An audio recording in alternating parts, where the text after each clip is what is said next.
Have people with psychic abilities always been frauds, or is it that science has not caught up with their abilities? I'm Paul on behalf of Graveyard Shift, and this is the story of telepathy and how it might be a reality in the near future. Extrasensory abilities have been a part of our culture since ancient times, but the origins of telepathy as a concept began in just the 19th century, with the founding of the Society for Psychical Research in London of 1882. They aimed to investigate claims of the supernatural by fusing the latest advances in psychical and psychological sciences of the time. They attributed mediumship as the result of telepathy. Many instances of telepathy were investigated, each a variation of a subject, the receiver knowing what another person, the sender, was thinking, whether it was a random object or a Zener card. But in every case, the paranormal aspect could be explained away. The people knew each other too well. They could have overheard information. They were picking up on micro-muscle movements. It was found that no display of telepathy was without doubt. The popularity of modern spiritualism in the 19th century led to many charlatans exploiting the public interest. They sought fame and also money. But could it be that the frauds were getting in the way of seeing what was beyond? Or were the members of the Society for Psychical Research just looking in the wrong place?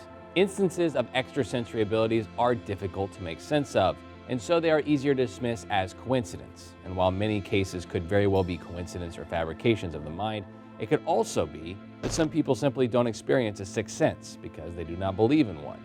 A study conducted by psychologist Ronald Rensink of the University of British Columbia in Canada found a brain process he dubbed mind sight, which could be connected to a sixth sense. Essentially, it is a visual perception process where the subconscious detects split-second visual changes before the conscious mind is aware. Interestingly, he noted that some people who do not experience mind sight may be screening out the information in favor of more rational information because they do not trust the unknown or their instincts. In other words, skeptics are creating their own self-fulfilling prophecy. Now, while skeptics and frauds abound, scientists are continually discovering previously unknown processes in the brain and attempting to find the reasons behind sixth sense phenomena.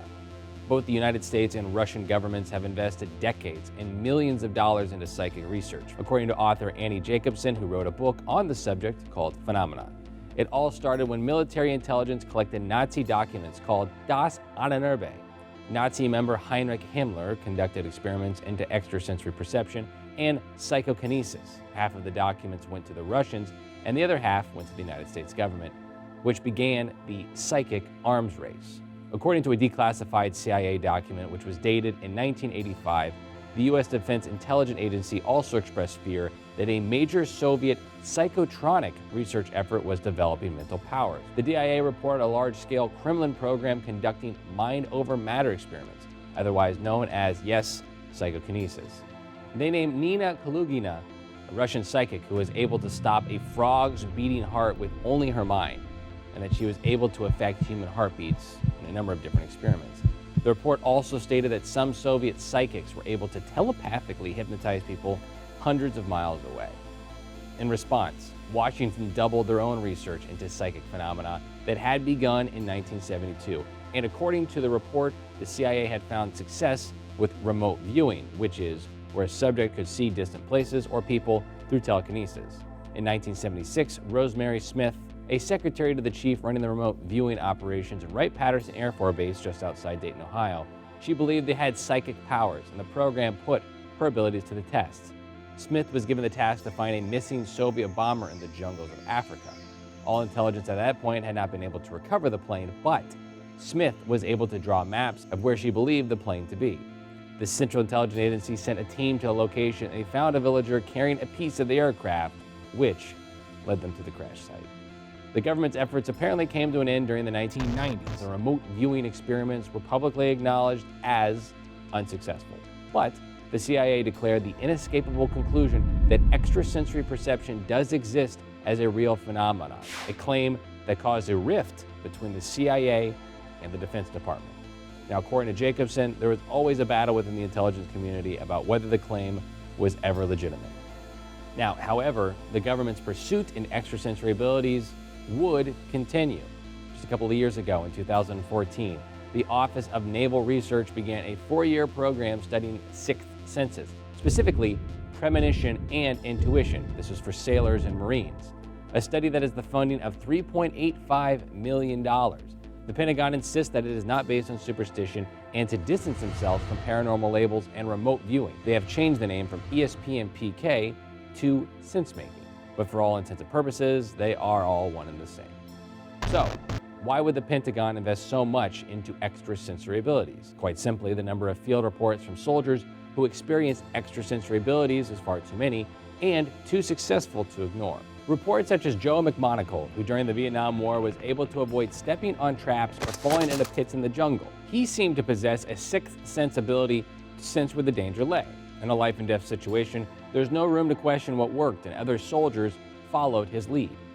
The Pentagon's aim is to figure out what is happening within the minds of individuals who have precognitive abilities, so they can potentially duplicate the ability in a more deliberate manner. Now, what they have discovered is that premonition or precognition is a very real thing, that it is weak in some people, strong in others, and in a rare few, extraordinary. With the aid of developing technology, the Naval Research Center is able to uncover the workings of the mind in a way that was not possible decades before in the 70s and the 80s. Now, while the NRC program is hacking the mysterious workings of the mind, giants in the tech world are seeking telepathic abilities by fusing the brain with technology. Elon Musk will be CEO of new company Neuralink, which means he will be as involved as he has been in Tesla and SpaceX. Neuralink's mission is to combine technology with the human brain by implanting electrodes into the brain that may one day be able to download thoughts, which is just the beginning of the potential for the technology. Now, Musk says he envisions that humans will be able to send thoughts and images instantly via these implants. The company will start with medical applications, and Musk believes that this technology, being able to download and transport thoughts instantaneously, could be realistic within the next 10 years. But Elon Musk is not alone. Many more companies and research centers are developing mind-augmenting technologies, such as Boston University, which has developed a mind tool that will work with self-driving cars, which utilizes brain signals. Mark Zuckerberg's secret text branch F8 is also investing in a similar technology that would give people the ability to type and navigate computers solely with their mind. Zuckerberg is also firm in the belief that artificial telepathy will be very much reality within the next 10 years by 2025. So, as much as companies begin such an endeavor by touting the benefits to the disabled, a darker, sinister, and much more ominous reality potentially lurks in the shadows of their words. Companies already track what we do, and now they are developing technology that could potentially have access to our mind and the transport of our thoughts. Although there are abilities the brain possesses that are yet to be explained, direct mind-to-mind communication appears not to have existed in the most obvious sense, but the future could very well change all of that.